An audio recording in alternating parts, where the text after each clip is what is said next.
எனக்கு என்னுடைய மதம் என்று பழந்தமிழர் கொண்டிருந்த அந்த பரந்து உள்ளம். பொதுவாக சங்க காலத்திலும் சங்கம் அறிவிய காலத்திலும் சமுதாயத்திலும் மத நல்லிணக்கம் நிலவியது, இலக்கியத்திலும் மத நல்லிணக்கம் நிலவியது. பிந்திய காலத்தில் தான் பிணக்குகள் தோன்றின. அதனால் நாம் இழந்தவை அதிகம். எனவே மீண்டும் பழைய மத நல்லிணக்க நிலையை நிலைநாட்டும் முயற்சிகள் எழ வேண்டும் என விரும்புகின்றேன். எழுமாக நன்றி. வாழ்க. அனைவருக்கும் வணக்கம். பௌத்தமும் சங்க இலக்கியமும்.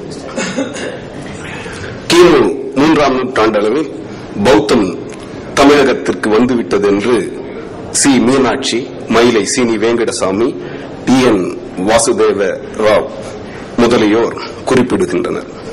உலகமெங்கும் பௌத்தத்தை பரப்புவதற்கு அசோகர் தம் உறவினரான மகேந்திரரை தேர்ந்தெடுத்து அவர் தலைமையில் புத்த பிக்குகளை அனுப்பினார். இலங்கைக்கு செல்லும் முன்னரே பௌத்தம் தமிழக பகுதியில் அறிமுகமாகிவிட்டது. மகேந்திரருடன் சேர்ந்து பாண்டி நாட்டில் பௌத்தம் வளர்த்தவர் அரிட்டர்.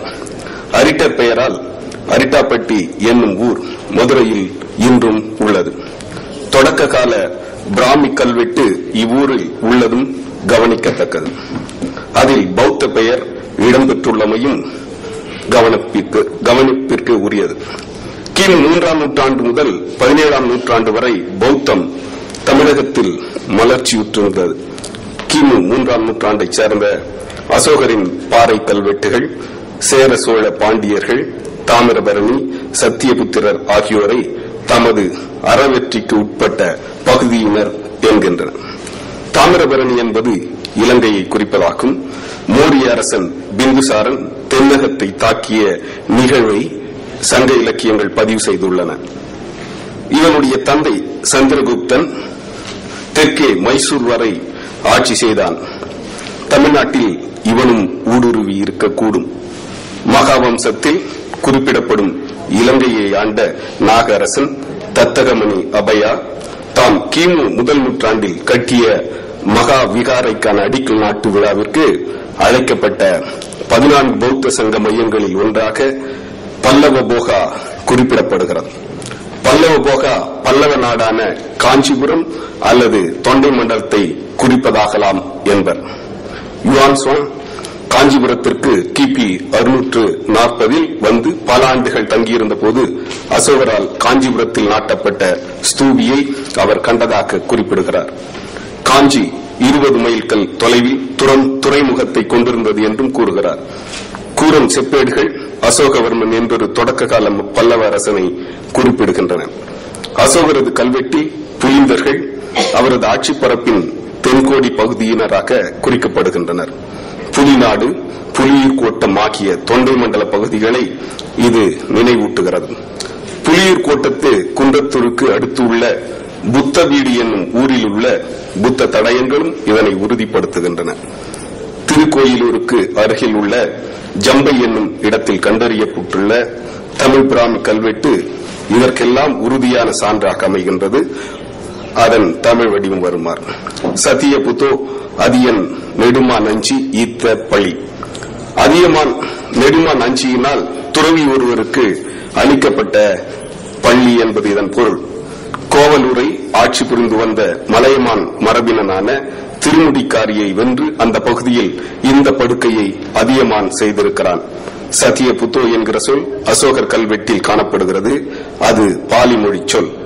அதியபுத்திரர் என்பது சதியபுத்தோ என வழங்கப்பட்டிருப்பது இந்த கல்வெட்டின் மூலம் கண்டறியப்பட்டது. கோவலூர் பகுதியிலும் பௌத்தம் பரவி இருந்தமை இதன் வழி அறியப்படுகிறது. முன் பழந்தமிழ் இலக்கிய காலத்தில் பௌத்தர்கள் தமிழகத்தில் செல்வாக்கு பெற்றிருந்தனர். ஆகையால் அவ்விலக்கியங்களில் பௌத்தர்களின் பங்களிப்பு இருக்க வேண்டும் என கருத முடிகிறது.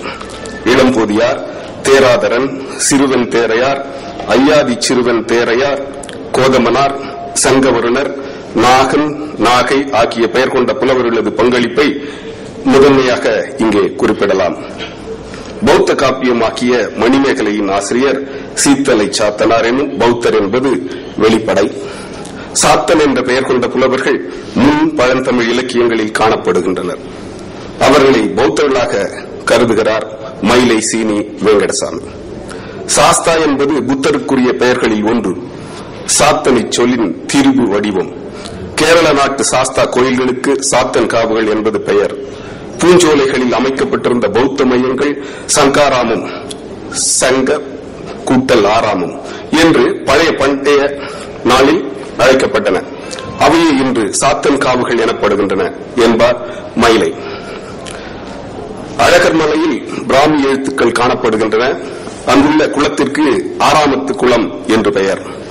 ஆந்திர மாநிலத்தின் விசாகப்பட்டின மாவட்டத்தில் சங்காராம் எனும் கிராமம் இன்றும் உள்ளது. பௌத்த தடயங்கள் இங்கு நிரம்ப உள்ளன. சாத்தன் கோயில் காவிரி பூம்பட்டினத்தில் இருந்ததாக சிலம்பு குறிப்பிடுவதையும் மயிலையார் எடுத்துக்காட்டுகிறார்.